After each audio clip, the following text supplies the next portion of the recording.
Everyone, this is Tim from Your Six Studios. Today in this video, I'm going to show you how to take screenshots and video clips a lot easier on your PlayStation 5.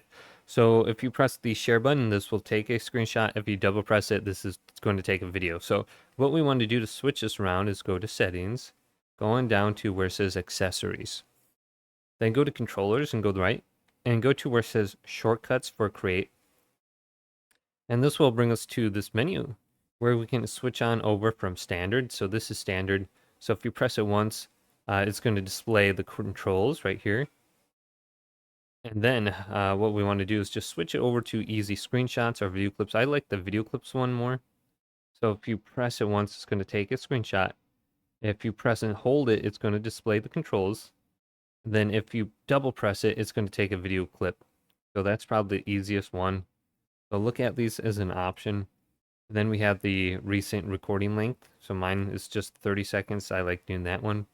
And display the confirmation for the screenshots.